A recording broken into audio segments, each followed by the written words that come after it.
Earlier this year, I had the chance to travel to the Bahamas and learn a bit about its national sport, which happens to be cricket. But first, a moving moment. The unveiling of the Embrace Monument changed the landscape of Boston Common. The sculpture honors Dr. Martin Luther King Jr. and his wife, Coretta Scott King. I sat down with the artist who hopes his work creates dialogue as well.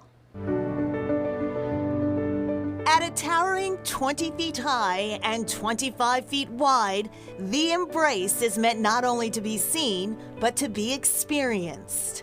Executive Director of Embrace Boston, Imari Paris Jeffries. Boston, as a multicultural city, needs more symbols, needs more spaces where people of color feel like they belong, and that's a part of our work. The sculpture is inspired by a photograph of Dr. Martin Luther King Jr. hugging his wife Coretta Scott King in 1964 after he'd learned he'd been nominated for the Nobel Peace Prize. Made from 38,000 pounds of bronze, the magnificent monument to the couple's love was unveiled on Boston Common, the country's oldest public park, on January 13th, 2023.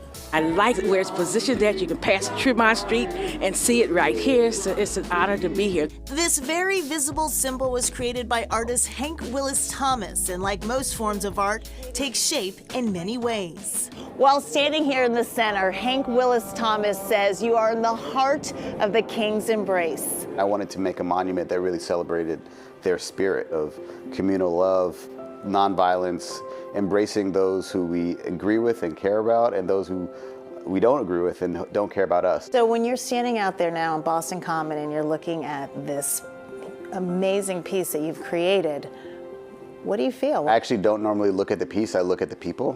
When they go inside it, there's almost this holy experience. Hank Willis Thomas is a renowned conceptual artist whose work, rooted in social justice and racial equity, has been exhibited all over the world.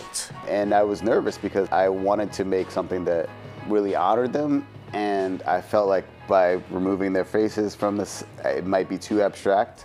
But I also thought that they're more than the way they looked. While Thomas had great purpose creating this work, he says the heart shape many people see from a certain angle was not intentional. Until the work is complete, you don't really get to know it. To think about the viewer becoming almost a replacement for the heartbeat of their love is something that is pretty deep, and I wish I could have thought of beforehand. There's something cosmic happening. It's so much bigger than me. While the Embrace is widely acclaimed, there was some initial criticism.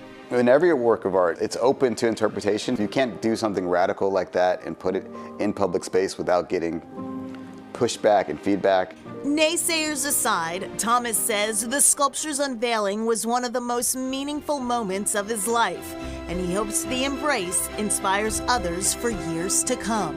Having a public space dedicated to monumental love of descendants of slaves who chose through faith and creative nonviolence to galvanize the best of our society towards the greater good is something that I just deeply cherish, and I know that story will grow over time.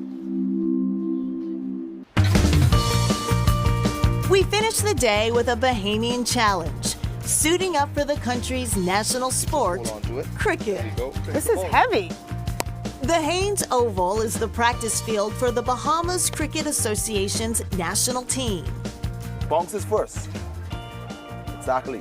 That's why I have pads on. Yeah. Oh, Mark Taylor is team captain. He explains a few basics of this sport, which dates back to 17th century England. Cricket field is oval. And you know, in baseball, they have a foul territory. If you don't have a foul territory, you can hit the ball wherever you want. Baseball, you run bases, but in cricket, you run from one section to the next, back and forth. Sandeep Goud plays the position of all-rounder. He grew up playing cricket in India. Not many people actually know, after soccer, cricket is the next most watched sport in the world. I want to play. You want to play? I want to play. And if something goes awry, at least Dr. Goud is here. Turns out he's an orthopedic surgeon specializing in sports medicine. My whole team, each one of them is from a different profession. So we come together, play on the weekends, and then now we're fighting for a spot to the World Cup to play in the US next year. It's a dream, you know, for me to represent a country that I love the sport in.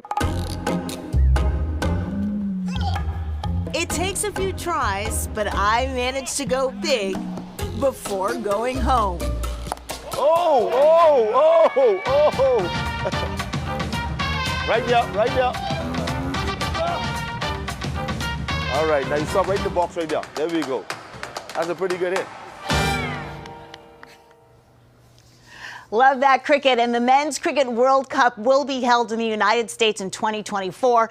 And while cricket is the national sport of the Bahamas, word is that may soon change to sailing. Back to the Embrace, 126 teams from around the world responded to the city of Boston's call to artists for this project. It is the first new public artwork on Boston Common in more than 30 years. Up next, mystery on the Maine coast.